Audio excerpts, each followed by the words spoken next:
Sa ikalawang bahagi ng aking eksklusibo ng panayam kay dating Pangulong Fidel Ramos, naniniwala siyang di aabot sa dahas ang agawan ng teritoryo sa West Philippine Sea. At kung magkakalabanan man, dapat daw tulungan tayo ng Amerika. Suportado rin ni Ramos si Pangulong Noynoy Aquino, pero sana raw hindi lang matuwid kundi tamang direksyon ng daan na tinatahak ng administrasyon. Narito ang aking panayam. Ba ang China sa Pilipinas sa palagay ninyo? Hindi, sa tingin ko hindi. Historically, nakikita natin China has always been on an offensive commercially, but not to grab territory or colonize any country or territory. Pero may kiniklaim siya ng teritoryo natin. So ano kaya ang game plan nila? Kasi lumalakas sila and therefore more confident, no? But I think we should not worry about a World War III kind of conflict, which is what the other powers are prepared to do, no?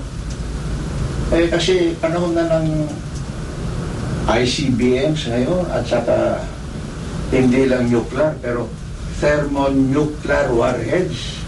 Okay, sir. West Philippine Sea.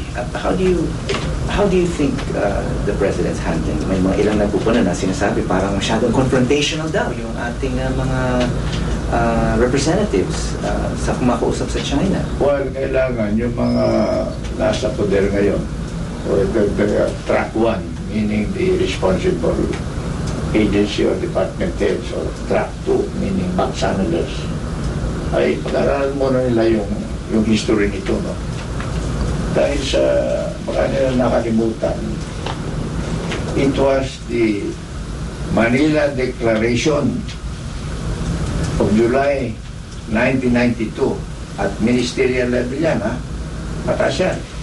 Dito sa atin, where the 6 existing ASEAN member countries at that time, or hindi pa pumasok yung 4 10 na ngayon, di ba? But at that time, ASEAN 6 and the dialogue partners agreed. Kasama yung China, kasama yung Japan, kasama yung US sa dialogue partners.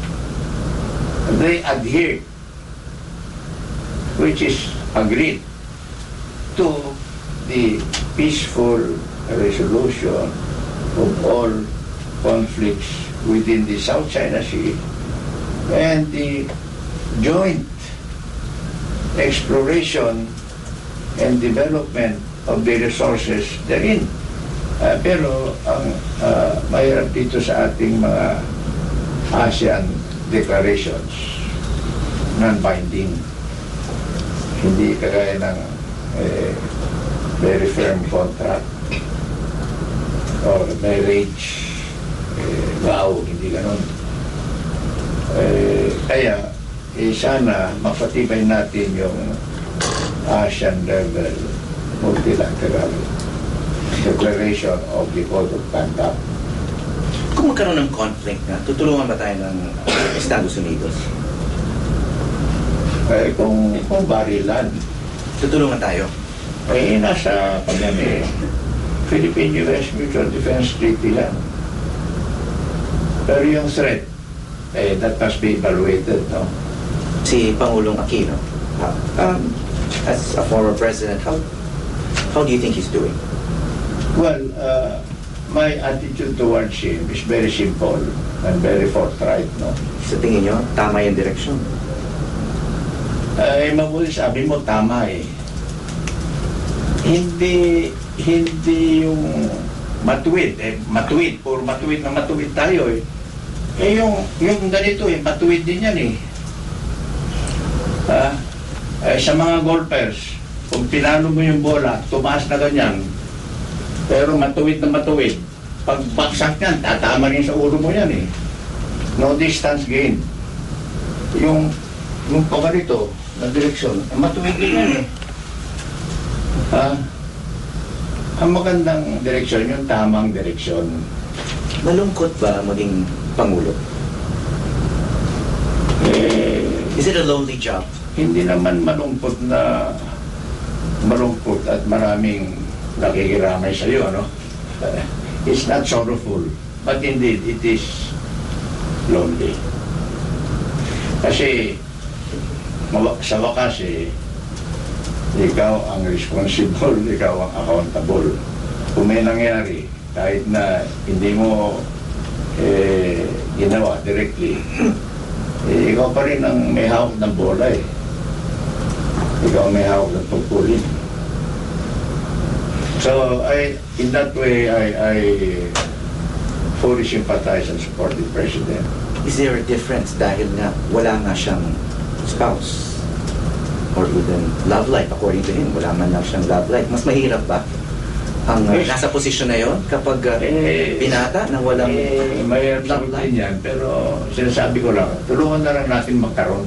Pero sabi niyo kanina, you wish that he would find someone, no? I mean, very few people know what it's like to be in your position. Gaano kahirap ba talaga magkaroon ng private life or even a courtship life? Pag nandun sa posisyon na, parang napakahirap ma-imagine na magkakaroon ka ng any private time or private place. Huwag na lang ako ang tanongin mo. Si President Estrada na lang siguro. Kasi of course, he's With due respect, ha? Yeah.